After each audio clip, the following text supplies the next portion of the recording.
I'm Christie Mims, and I'm here with Bobbi Palmer, and we like to think of ourselves as your virtual business hug. And today we are getting into a topic that really came in hot and heavy. I did a survey of Coach Pony and asked you guys how your businesses are going and where you're struggling. And a big theme was I'm struggling with my confidence and I'm struggling with fear of failure. So in today's podcast, we want to dive into that topic and answer some specific questions that we got. So before we dive in, say hello, Bobbi. Hi, Christy. You know, I always want to say hello, Bobbi. Always good to be here. And this is a great topic. So it's true of all of us. Yeah. And so we're going to actually talk a little bit about our experiences as well, because I want to just say if you're feeling not particularly confident or you're worried about failing as a coach, you are not alone. And Bobbi and I have felt all of that and then some. Mm-hmm. So with that, Bobbi, here is our first question. I'm a new coach and I feel like a fraud and I'm completely not confident in what I'm trying to do. Tips, question mark. So I would love for you to go ahead and dive into them first. Bobbi, go ahead. Hit me with your wisdom. Okay. First, oh no, pressure. First of all, you're not alone. Almost every single solitary one of us felt it, feel it, will feel it in the future. I hate to say, but for a lot of us, I'll speak for myself, it doesn't go away. There's a little piece of us, depending on, a lot of it has to do with like how we were raised and our previous life and so forth. A lot of us feel like somehow you don't deserve it, or you're fake, or people are going to learn that you're not as great as you pretend to be. So number one, don't pretend. It's a good one, right? Number one, don't pretend to be something you're not, or you will always feel like a failure because, well, you kind of are if you're not being authentic. And the idea, part of it is so trite but true, fake it till you make it. That was my experience. So you said we're going to talk about our experience. When I first started, I didn't go to coaching school. I wasn't an official coach. And I thought, who would listen to me? Who would pay attention to me? Who am I to give advice? Blah, blah, blah. And I really had to just do it. I started with writing a blog. And I had it, I remember publishing my first article. Remember this, Christy? When you publish especially at the beginning, mm-hmm. You're like when you go to push the button to send it and to publish it, you're like, oh my gosh. But you do it. And I know that sounds overly simplified, but that really is the answer, isn't it, Christy? You just do it. That's one piece of advice that I would definitely give. And the more you do it, the more you realize, I'm going to give one more quick one and then I'm going to toss it back to you. I started my education in adult education decades ago. And one of the very first things I learned was you always know more than your audience. You always know more than the person you're coaching or the people you're coaching, right? You may not know everything, but guess what? They don't expect you to. And again, don't pretend to, but you always know more than them. And that deserves your respect from them and your self-respect and grace for yourself. Yeah, I love what you said. Fake it till you make it. And I look at that I look at it a little bit differently, but a similar theme, which is like clarity comes with action, but also confidence comes with action. So of course you don't feel confident when you're a new coach, especially if you don't have any paying clients and you're sort of feeling your way in this new career. Anyone would feel a little bit uncertain. That's normal. And the fact that you do, I think, underscores that you care, that you want to be good at this. And so you're going to put in that effort. So embrace some of that anxiety as like a drive to be better. And that's not a bad thing. And you can't really just think your way into being a confident coach. You have to coach and do it and practice. And so there's a lot of ways to build your confidence. Bobbi and I are both action takers, and I think action is a really critical skill if you want to be a coach entrepreneur and run a business. You've got to be willing to take action, even when it's uncomfortable, even when it's uncertain. But I can tell you, I coached a few people for free. Obviously, I went to a certification program, so I had a bunch of certification hours. I got my CPC, I did all of that, and I still did not feel confident. Even though I had all of this experience, even though I had this certification, even though I had studied and read books. So I took a few clients for free and just coached a few sessions just to build my confidence in my niche. And then when I got my first paying client, I was really scared. And I remember one thing a deal I made with myself was that I was going to coach her she paid me, I think, $2,000 for 10 sessions, but I was going to coach her beyond the 10 sessions for free if we didn't make progress. So I gave myself that deal. I didn't tell her that on day one because I didn't want her to doubt me. But internally, I was like, the only way you're going to get better at this is to do it. So, do it with this person and give it your best. And if she's not making the progress and you still think you can help her, just help her for free for a little while so that she gets there. And you guys, I did not need to help her for free. She made plenty of progress in my coaching package. It worked exactly as planned because you know more than your clients do. And you're almost certainly going to be able to help them, especially if you pick clients that are a good chemistry fit for you. So I didn't have to do that. And, with every new client I took, it got easier and easier and easier. So one of my biggest tips around this is to just, you've got to be willing to do it. You've got to be willing to want it more than you fear it, if that makes sense. So that was something I had to give myself a lot of pep talks, and I didn't always handle it well, to be honest. Sometimes I was in the fetal position on my couch very early in my business.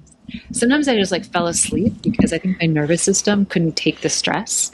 Sometimes I ate a lot of nachos, I was stress eating. And so I did all of these things to help me get through it. But the biggest thing that helped me was to just coach. And, again, take clients at a lower rate or a few free clients. Don't take free clients forever. Get them to pay you something so that they put some money into it. And then just quickly trust yourself and trust the process and trust your skills and make a deal with yourself if you need to. Give them an extra session or make a deal that you will do that. You'll do something to help get them over if they're not making the progress. And that really builds your confidence. And so I think I just think you got to take action. And you got to be willing to take action. But that's a life secret, not just a coaching business secret.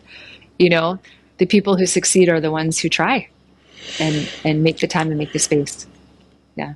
That's a great idea. I like that idea. That's the first time I've heard that, that you did that. And I think it's I want to be my best, and I want to help my client, and I want to deliver what I promised. And so you made a deal with yourself, knowing that you were feeling insecure. And then I'm not surprised the end of the story is, I didn't have to do that. Yeah. Yeah. But I didn't have to do that. I didn't know. And that deal with myself is what really helped me make progress with her because I was so scared. She paid me and I was like, I'm not going to be able to deliver this. You know? Even though I had spent all this time in coach training, I had all this life experience, I had read books, I was trying so hard. But, trust yourself, you guys. You know more than you think, and you're going to do better than you think, almost certainly. Mm-hmm. And, you're not going to make any progress unless you try. My very first client I got from my blog. So I published my blog and I wrote and I thought, who's going to listen to me? And, it's out in the universe, all that scary stuff. And I actually got an email, I think it was a long time ago. And she said, oh, do you do private coaching? Because, my website, I didn't have anything on there.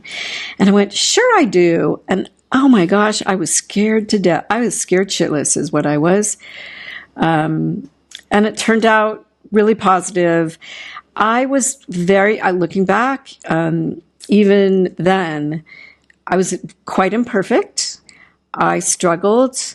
I just talked to someone that I helped that's from Coach Pony, and she was talking about, she did her first group coaching, and it was a beta, and it was no charge, but she had a good group, and she talked about how hard it was and how challenging it was, but she did it. she did it. And she learned so much about how to improve it for next time. And just, I think, the self-respect that you build from doing it, even as imperfect as it is, like you said, Christie, that's going to carry you to the next thing and the next thing and the next thing. Yeah. And by the way, the opposite's true, because you were always more courageous than I. So I would let my stuff get in the way, and I would like delay a launch or, make changes because one person said they didn't like it. And the opposite is true. If you let it paralyze you, if you let it make you bad decisions or like impulsive decisions, you will lose your confidence. It will work against you. So don't be like me. I mean, I got over it, but there were times. Yeah, and this actually leads into what we were talking about before we hit record, which is related to our next question. And the question is, I keep putting off launching my business. I'm terrified of failing, and I cannot get past it.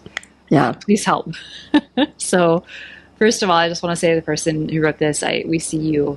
Like, we were both scared. I put off launching my business actually for a little while. I had a website and I was still working full-time as a consultant because I was scared to go all in on my business. And I knew I probably needed to quit my job and go all in. And I kept finding excuses. And it took a few months before I was really willing to go for it. And part of it was they wanted me to take a contract I didn't want to take. And so it was just like, okay, yeah, I don't want to go to this new consulting client. So this is really the time. So I just want to say you're not alone in this feeling. But it is important to get past it. And so one of the things I did that really helped me, and there's a blog on the Coach Pony site that details this if you're curious. If you search on your crash landing plan. And the thing that I did is I gamed it out. It was like, what is the worst case scenario? I launched my business. It fails. What happens? Right. And so I walked myself through that scenario. Okay. Everything, I quit my job. I launched my business. I don't get any clients. I burned through my savings. What do I do?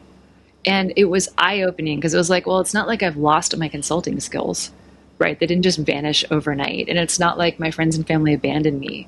So I was sort of like, okay, well, if this happens, I could move in with my parents, or I made a list of friends with basements or guest bedrooms. Yeah. And I was like, I have a few friends who might take me in for a while.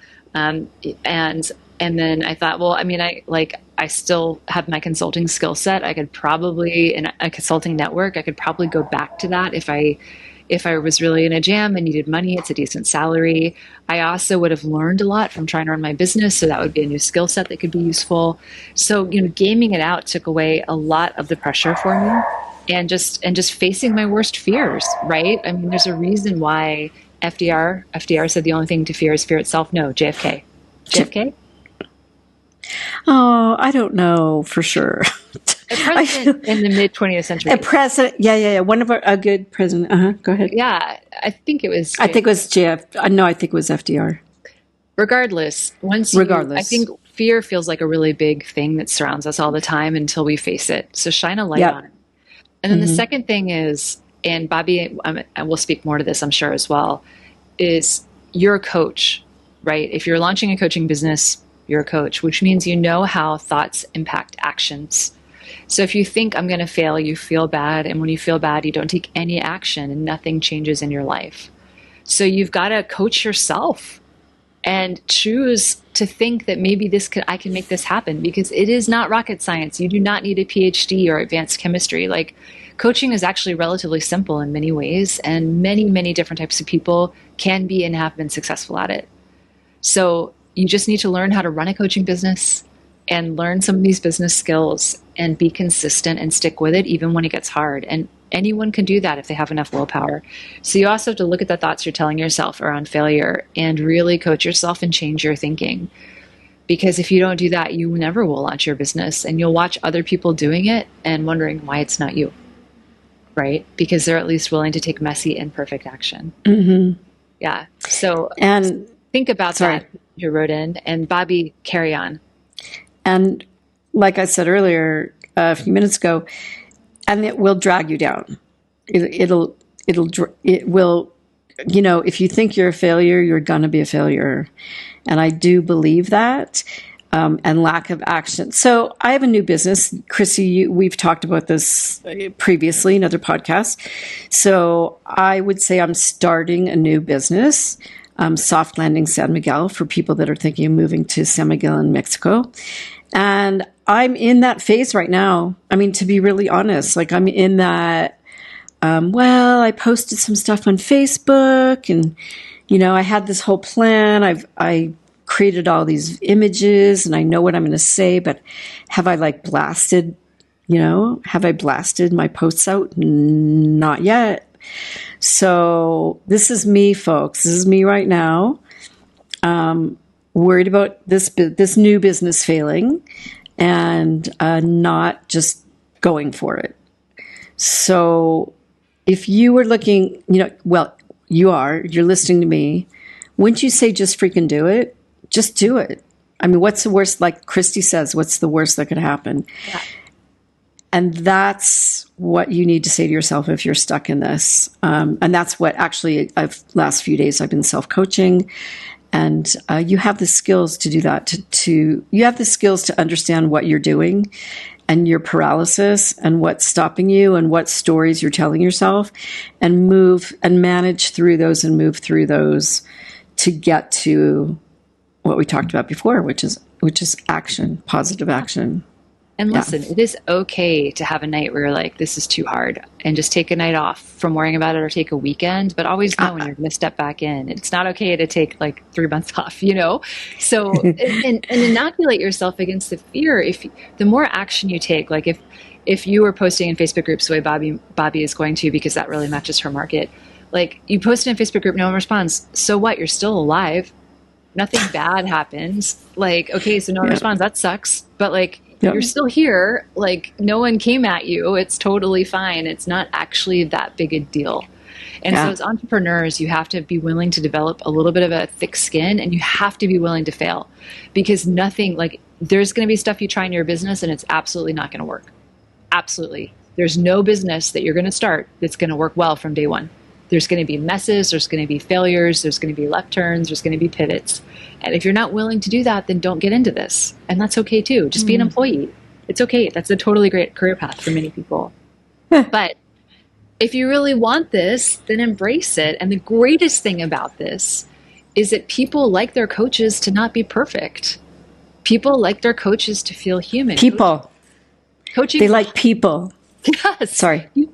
Humans like humans, and we want to feel connected to our coach. And so if our coach is always perfect, and every picture is perfect, and every word is perfect, you don't necessarily develop a sense of connection or rapport, which is critical with someone you think you might want to hire. We want to know that our coaches aren't inhuman. We want to know that they make mistakes. That makes them more relatable, and therefore we're more likely to be willing to work with them too. Yeah. So if perfectionism is getting in your way, then give yourself a good slap across the face and know that it's not going to help you get clients. It's okay. Yeah. It's okay. And again, in the grand scheme of things, nothing's really going to change if someone doesn't respond to your pitch, or if someone doesn't respond to your post, or if a client has a sales call with you and says no. That was a client you didn't have anyway. Right? So you have to be willing to sort of learn from those and keep going. And it is a really good life skill too, that will serve you well outside of your coaching business. Yeah. And I wish I'm clearly on a soapbox. I'm very blunt about this, but it makes me sad when I see really good coaches who are just captured by their own fears, and it's all in their heads. We have a coach in my Build Your Own Business program. She's amazing.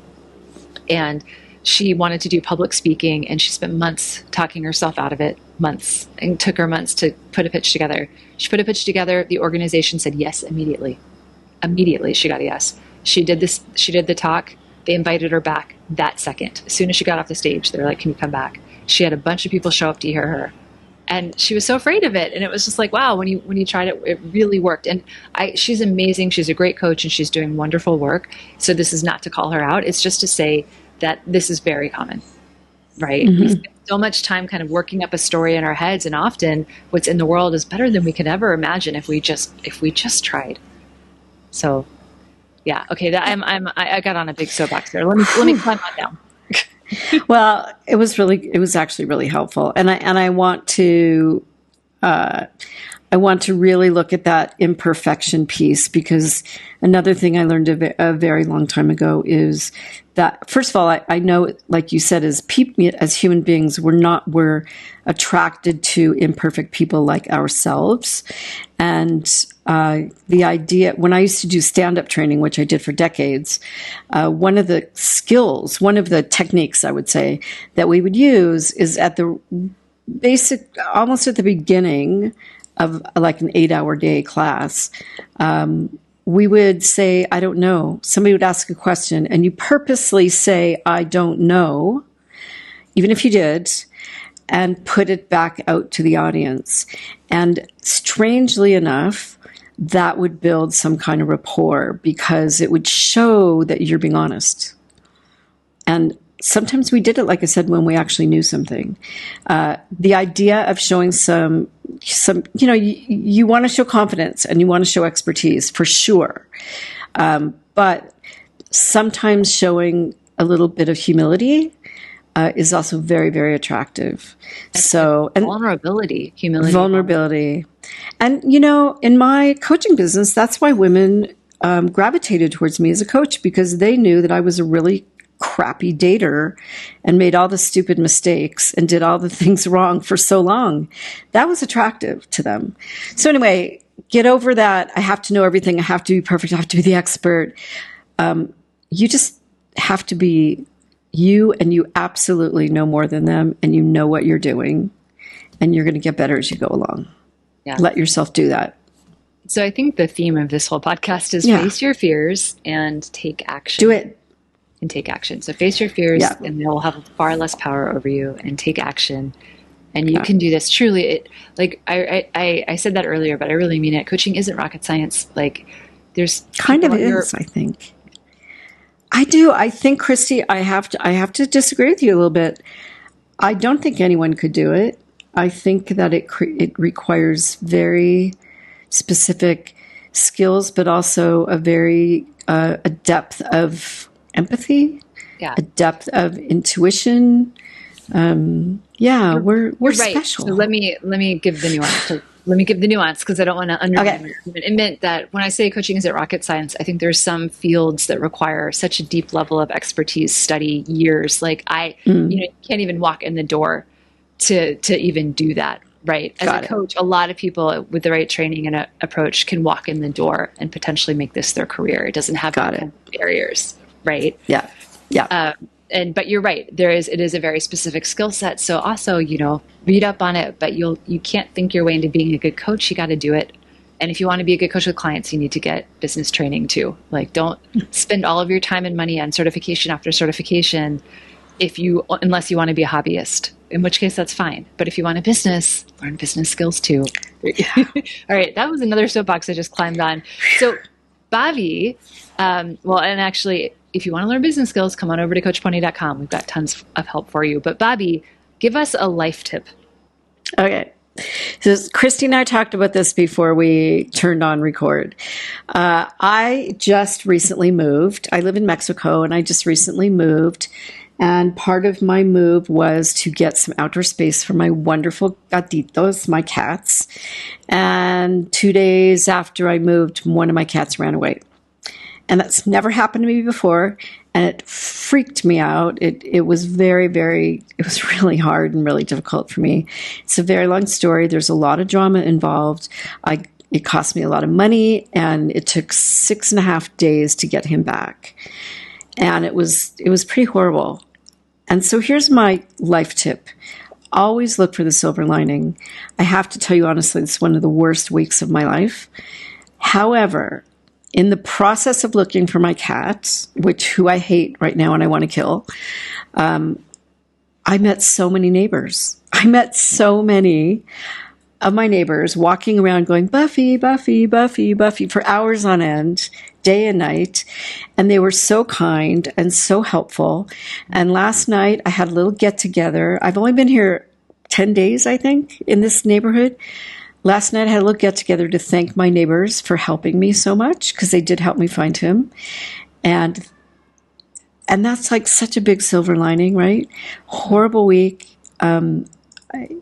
I just can't even tell you. And such joy in knowing these people now. And like, I've never moved into a new place, and I've moved a lot, where where I know so many of my neighbors so quickly.